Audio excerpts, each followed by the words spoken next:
So hello everyone. Thank you, Eric, for this opportunity once again.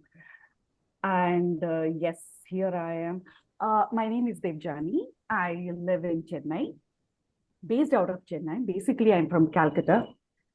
And I do work with people of all ages, children to senior citizens.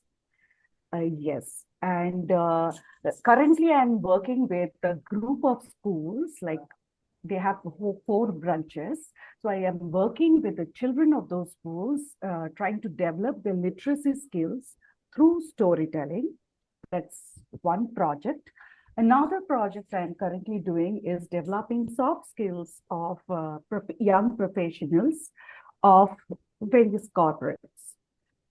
These are two ongoing projects. Apart from that, I do perform and take workshops. And another very important and very lovely part of my storytelling journey is training the teachers to please take storytelling into the classroom and use it as a teaching tool.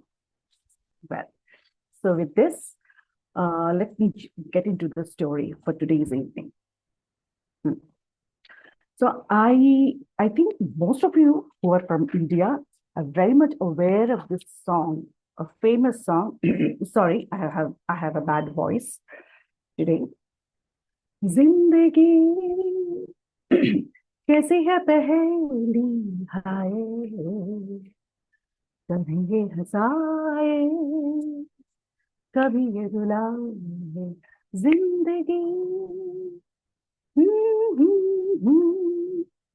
Well, I know, Eric, you haven't understood anything.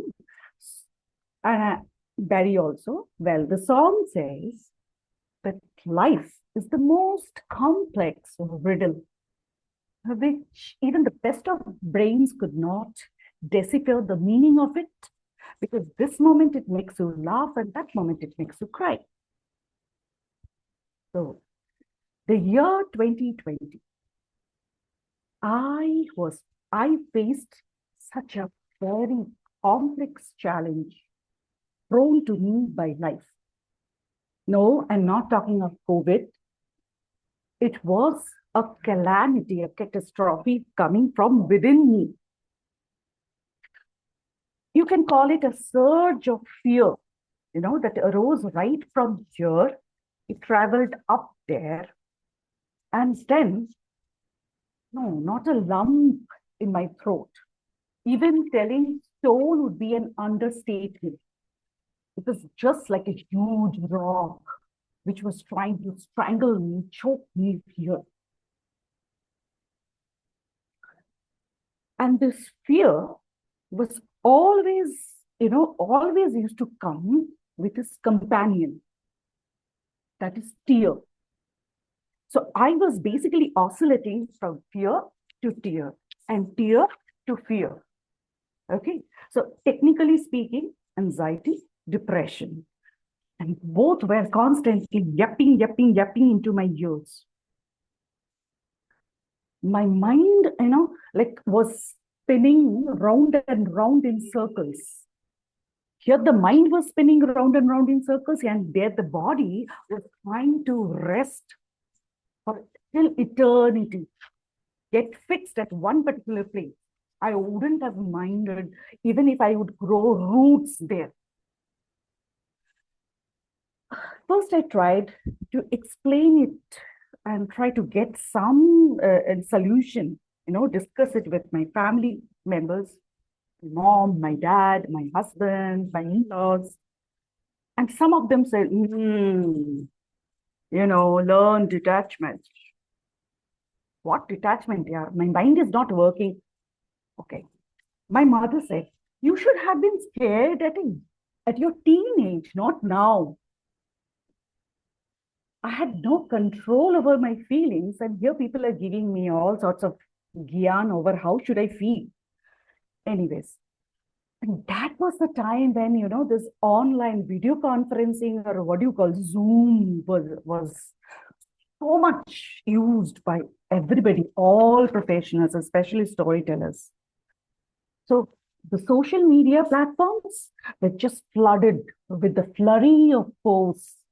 How my friends are interacting, making, exploring this thing and that thing, and making contacts, collaboration. And here, for me, preparing tea was a big job, you know. And then sandwiched between these two voices, like one was telling, don't open the fridge. It is too much of a work. Please don't open. Don't even try. This is so disorganized. You won't be able to do it. Come on, Debjani. No, not now.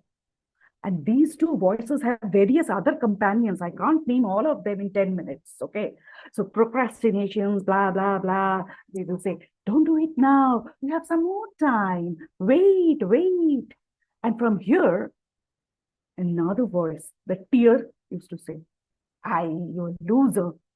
You are not being able to do even this much. Oh, Pav, I'm sorry for you.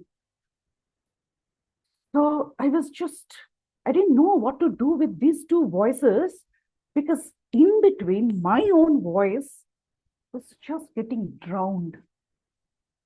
And somehow trying to salvage my voice and do something of my own was like moving a mountain at that point.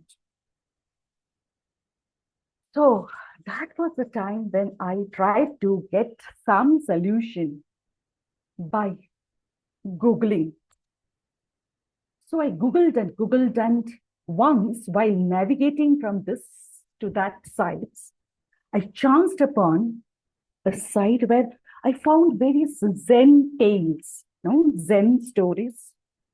And one story which just caught my attention was a monk who never said no.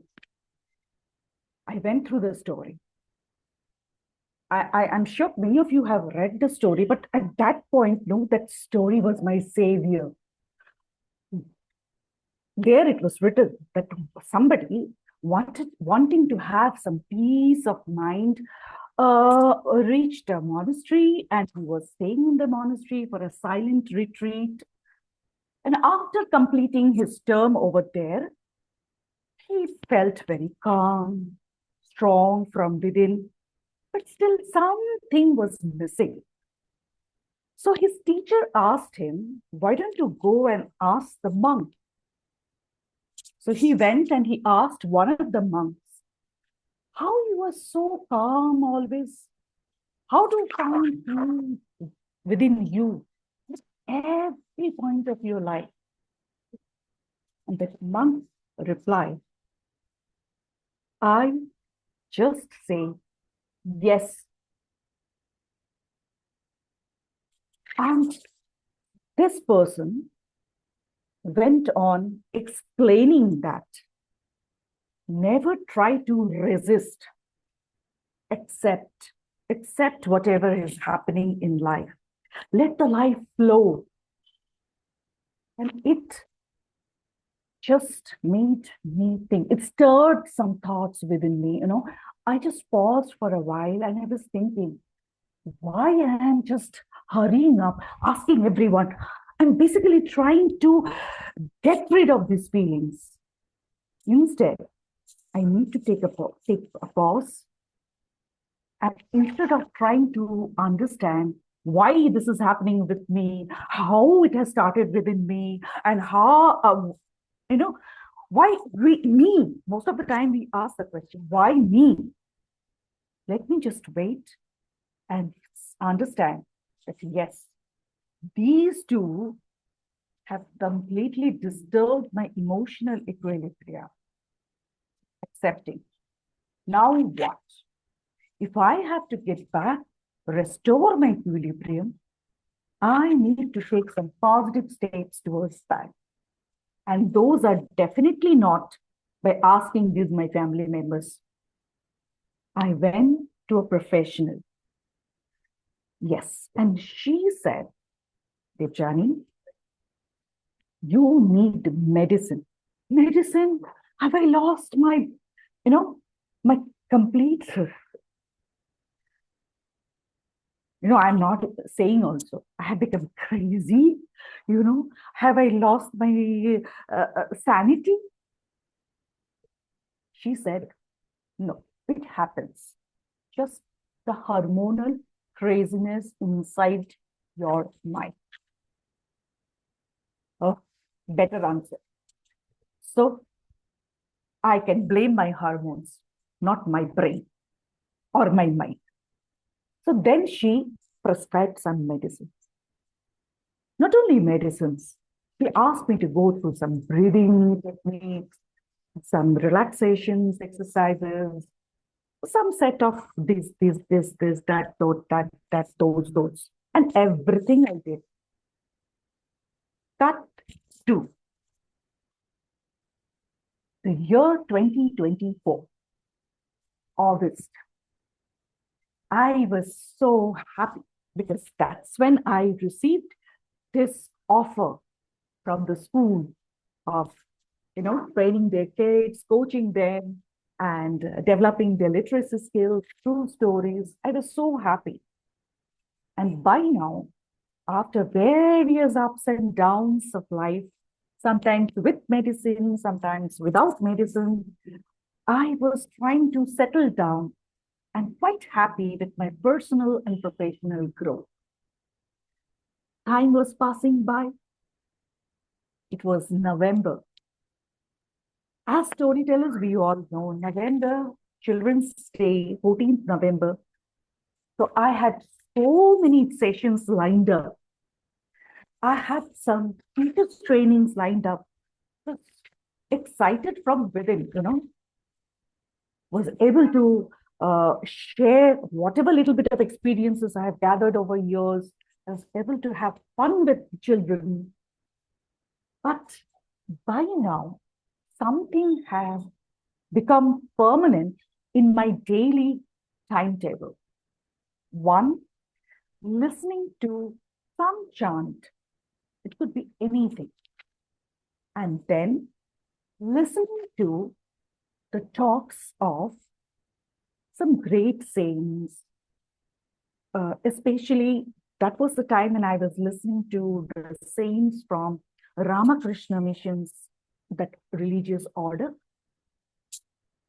And one day, though he belongs to Ramakrishna mission order, that particular monk shared a story which was again a Zen take.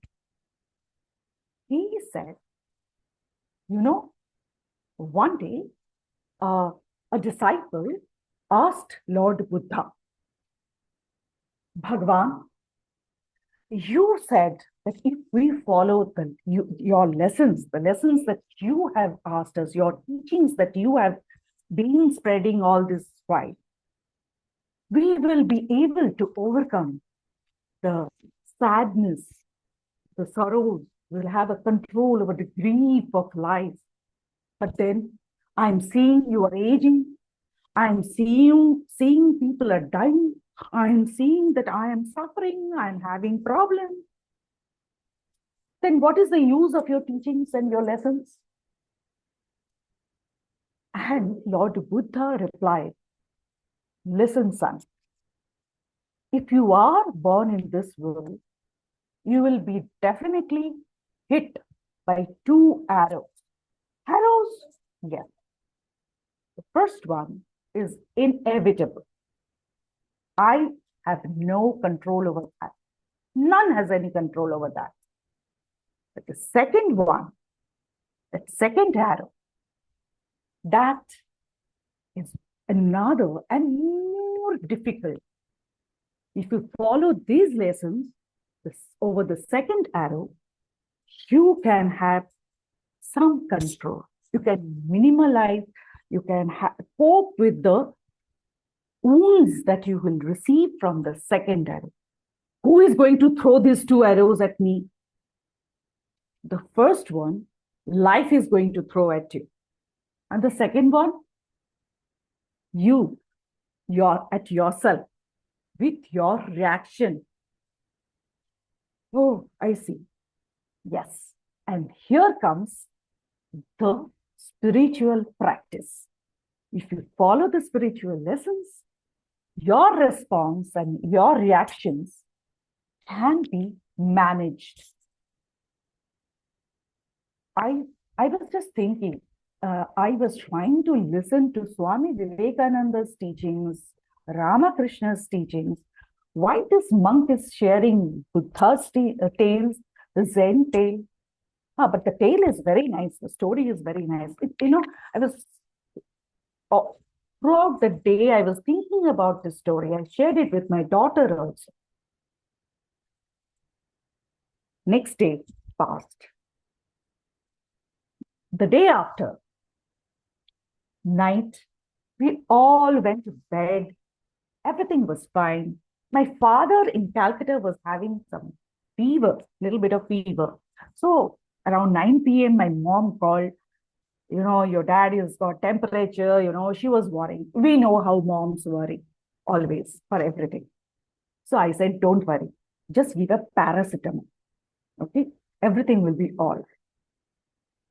Night, 3 a.m., my phone rang. Yes, that number was my mom's number, which flashed over the phone. I picked up.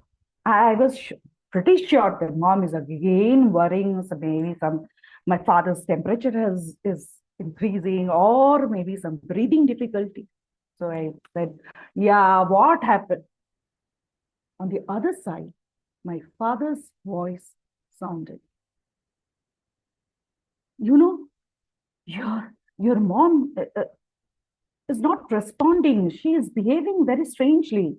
I mean, she groaned twice. She mumbled something. And after that, still, has she gone away? What are you telling? I just shouted. That cannot happen. 9 p.m. only. I spoke to her. Why didn't you call our neighboring, that girl who helps you all so much?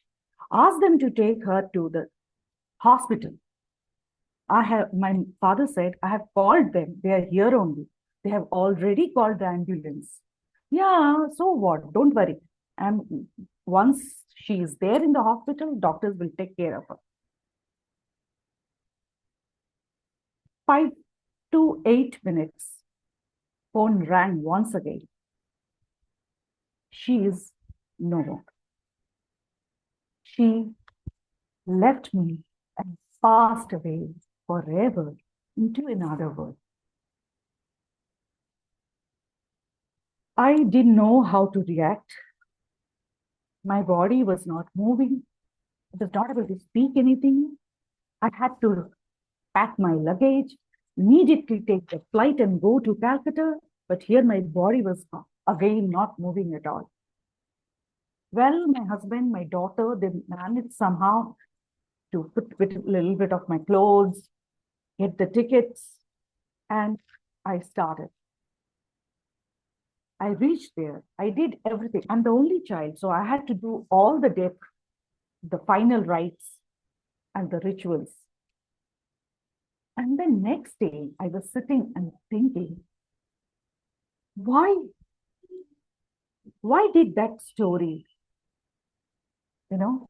popped up that day? Even when I'm listening to a Hindu speaker, why that Zen tale? I came to hear that day.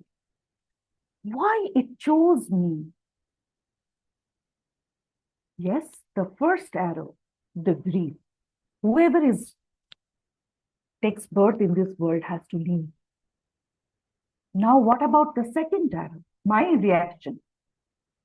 How can I just minimize my reaction? How can I cope with this grief? Impossible. She was there, and just like that, she is gone.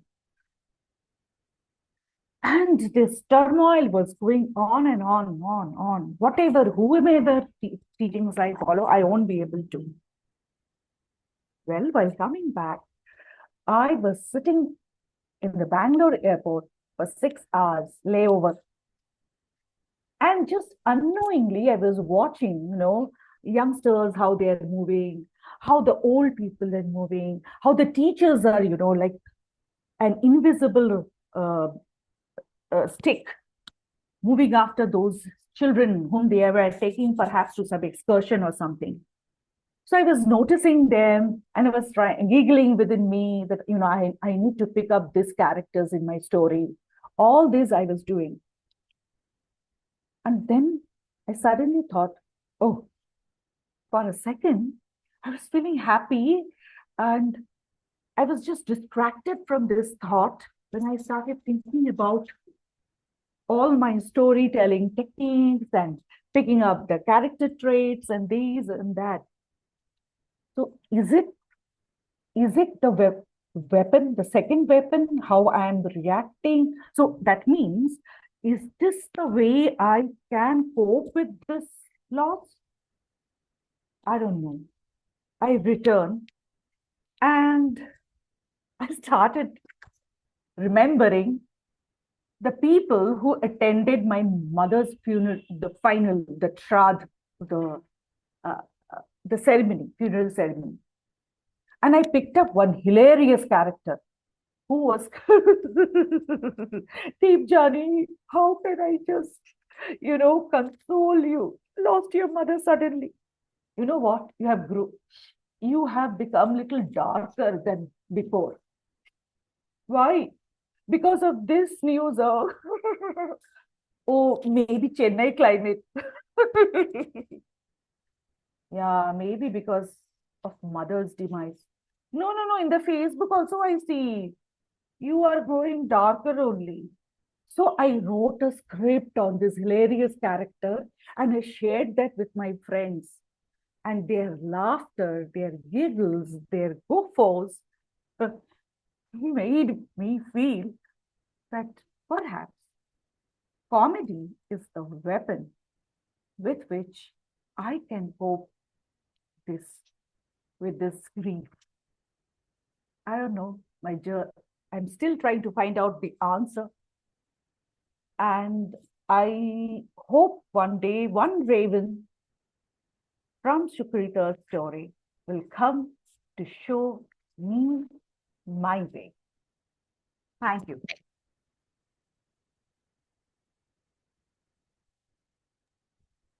Thank you very much. Very beautifully told. Anybody? Any resonations? Thoughts of any kind?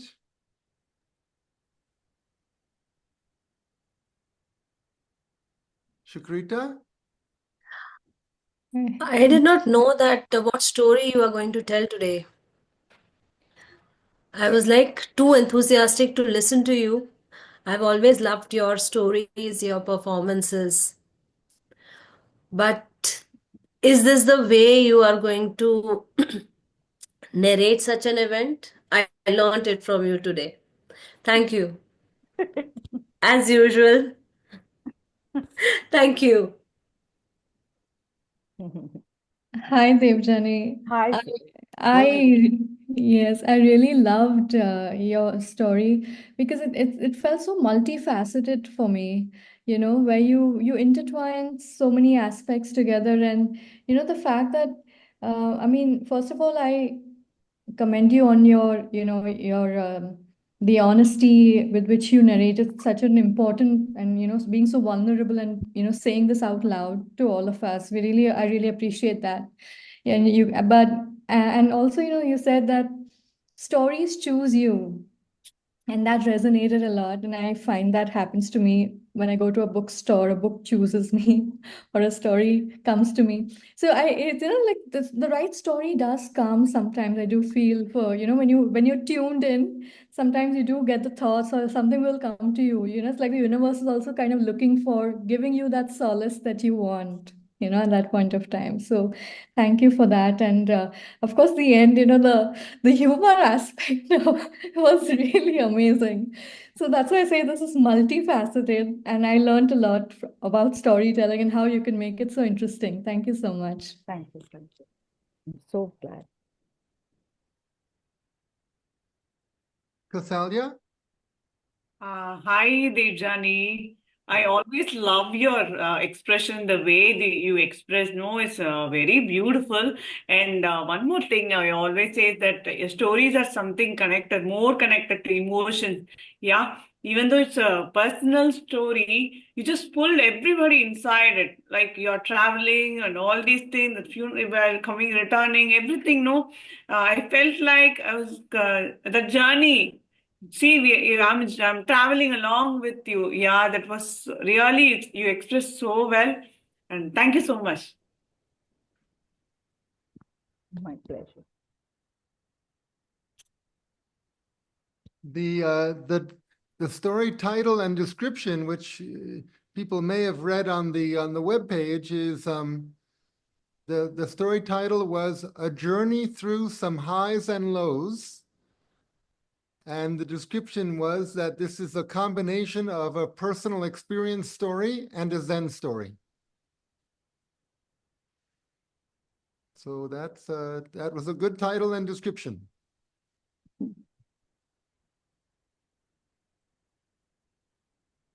Thank you, Eric. Mm-hmm.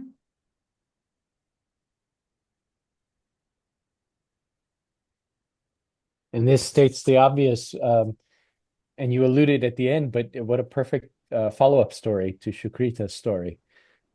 Just like hear that story and then apply it. Yes, yes. Very nice, yeah. Thank you, Eric. Laura Sims calls this kind of storytelling braided storytelling, because you're braiding personal experience together with a traditional story. So the metaphor is braiding hair. And Laura will be doing a workshop in this next month in the Chennai Festival.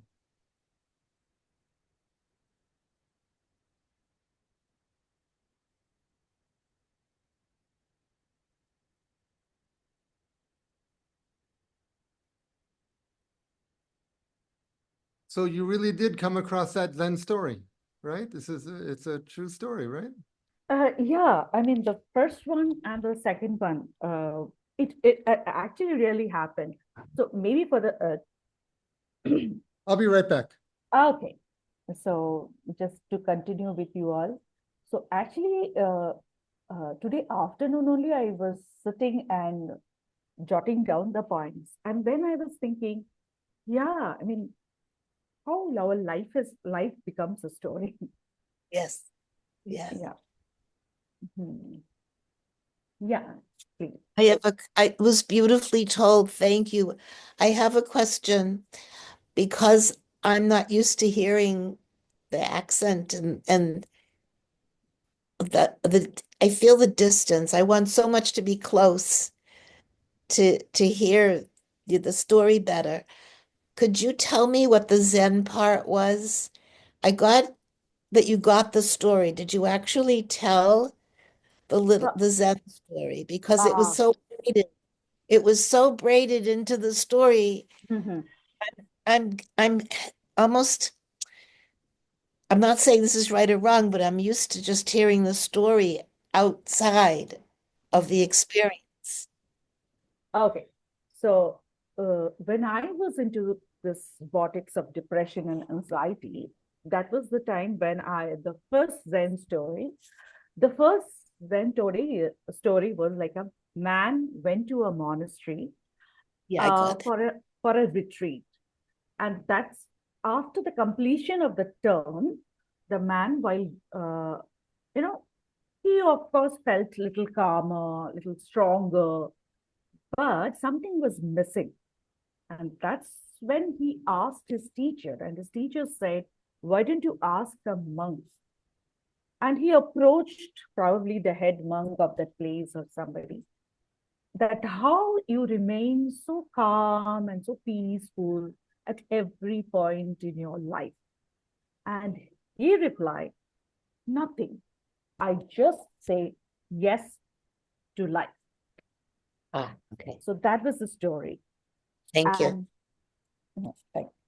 And the I had, second one, you heard, okay. yeah, so I had a story like, the mustard seed story? Yeah, correct. The- Yeah. sort of a root story. I had that told to me, and it helped me change. It helped me flip and feel better. And that's how I got interested in healing story, because it was so powerful. So thank you. I love that what he said, the braiding. I loved how that enhanced this little story. Thank you.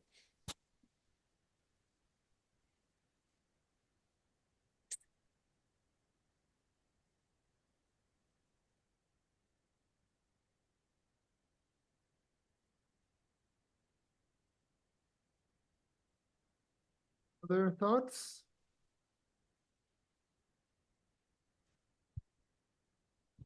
Okay, very good. Thank you again, Debjani. That was wonderful.